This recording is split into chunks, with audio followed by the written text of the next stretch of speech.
So thank you, we are currently at Go Diving. The dive show is the UK's biggest one, and we are joined today by a shark expert, which is Donovan Lewis. So thank you for joining us, Donovan. Thank you for having me, really nice to be here.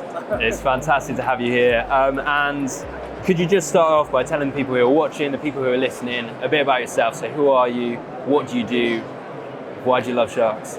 So my name is Donovan Lewis, and I'm a shark diver, underwater photographer, and I've just been obsessed with sharks since I was as young as I can remember. I love them for, well, I think every reason that everyone loves sharks, but also because of just how misunderstood they are. And I think that's something that's really quite attractive to people who are attracted to sharks, is what is their mystery and their sort of the raw power and that majesty that they represent. To me personally, sharks represent what it is that we don't know about our oceans. They represent what it is to be at the top of our ocean's food chain, whilst also representing the fragility and crisis that our oceans are now facing. And I just think an animal that represents so much and is so important should have more attention put on it, and that's what I'm all about. And with that, and with all this experience, how did you get to where you are now? Like, how did you become this shark expert? Like, for people who might be watching this, starting off their careers or looking at a career in this, like, how did you get to where you are? Well, I started as what you probably hear most in the sort of shark and diving industry. I started as a volunteer at an aquarium that's very local to me in Chester, and I worked there for many years as a volunteer, gaining experience, building contacts, and being surrounded by the animals. And I think that's one of the most important things with sharks, is spending time with them. And although I wasn't in the water with them every day at first, I was still watching and observing and seeing how they act with the dive team, with other animals, with anything that we were doing. So I gained a sort of a baseline of knowledge about sharks through that. And after a couple of years, I went and worked in South Africa with great whites for a time. And we were working on doing a sort of a population re-estimate on the sharks. And we were, just trying to figure out if the number of sharks that was predicted there was the actual number. And through that, again, it's being around the animals and observing and learning and experiencing them. And then from that, I went and become a diver at my local aquarium after working abroad. And this immediately accelerated my understanding, because now I was in the water with them every day, and I was understanding how to work with these animals in a sort of enclosed environment, because it's not the ocean, unfortunately. So it's a little bit more difficult to work with them because you're so close to them. So we learned communication between the team. We learned how to observe and recognise the sharks' behaviour and behavioural changes. And through that, immediately accelerated my understanding of sharks and how I want to dive with them as well. I always have in the back of my mind, I want to dive with these animals and I want to leave the water without influencing or impacting them, because if the sharks are happy, I'm happy. And that's sort of my ethos with diving with sharks. And from that, I wanted to market what I was seeing and what I was experiencing. And being able to do that through the means of photography and filmmaking, I just think is incredibly special and powerful. And we've seen what the power of an image, or the power of footage, what that can do for an animal, what that can do for, for the natural world. And I really wanted to be a part of that and being able to market and better tell people about an animal that I'm completely in love with. That's incredible. That is incredible. And of this vast experience that you have of videoing, diving with them, is there a memory that just sticks out that really you hold in your heart to do with sharks or rays? It's quite a few, yeah. I think one that immediately comes to mind, and I've always wanted to have a moment with an animal that has chosen to come in and investigate. And I've had a few, but I think when I went to the Red Sea last, I had an amazing encounter with 2 oceanic whitetips in the blue. And I'd never seen one, I'd always wanted to see one. And the amazing thing about this encounter is that the oceanic whitetips were out in the blue doing their thing, and they chose to come from the blue. So there was no incentive for them to come in other than they were just curious and they were just wanting to see what was going on. And that was a really powerful moment for myself and the divers in the water as well. Because these sharks came in and they were genuinely curious, and they were spending time with us. We had 5 minutes with the male before the female came in, and we had a couple of minutes with the female as well. And it's the first and so far only wildlife encounter that's actually made me cry underwater. So, I think that was a really powerful memory and encounter, and something that to me represents more than just seeing what is now my favourite shark, because they are now my favourite shark, but also because their conservation status means that they are critically endangered and that there is less than 1% of them left. So to be able to share that moment with an animal that is now slowly vanishing from our oceans was special, really special. And that was what made it such an emotional encounter, and it was just so mind-blowing and phenomenal. And also they're really cute and, and pretty as well. The whole experience just came together to just make this just unforgettable encounter and experience with an animal. That's amazing. And I think, when you said like that emotional feeling of being in the water with them. So my first time of seeing a large shark was actually diving with you in Blue Planet Aquarium, seeing the sand tigers, the nurse sharks in it. I had this amazing, overwhelming feeling kind of around me. Like, it went in a blur, but I know we were in there for like half an hour, and that kind of happened. Do you think having these experiences and this kind of point of view is something that connects you with that animal and makes you want to get involved in their kind of conservation? Absolutely, yeah, absolutely. Sometimes what people need is a spark. They need that spark that sets them off and makes them go, that was amazing, I want to do more of that. And everyone has a spark at some point, but if they have a spark with like a shark, for example, there is something so, I'd say, otherworldly about it, because they're an animal that is always marketed as not being the animal that we really see. There's a real myth surrounding them. So when you have that encounter, that moment with a shark, it is life-changing, because you see it for what it really is, which is, and this is not meant as any disservice to a shark, they are just an animal, and they're just doing animal things, and they just want to be an animal. They're not a monster. They're this incredibly beautiful animal that we should respect, and we should be giving them more time and more attention to, not only because of how important how beautiful they are, but also how important they are to our oceans as well. They're incredibly important, and I think losing them would be it would be a disaster. It'd be catastrophic to not only losing something so special, but also losing something that helps our planet and our oceans and our ecosystems in such an important way. Yeah, no, I think that's really important, and they are so important, yet they are under threat. Like you spoke about the oceanic whitetip, like some of their populations have declined in some areas by like 98%.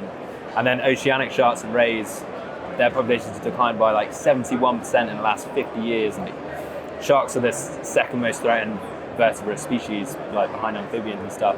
Is there anything that you think we can do now to kind of turn this tide on the threats for sharks?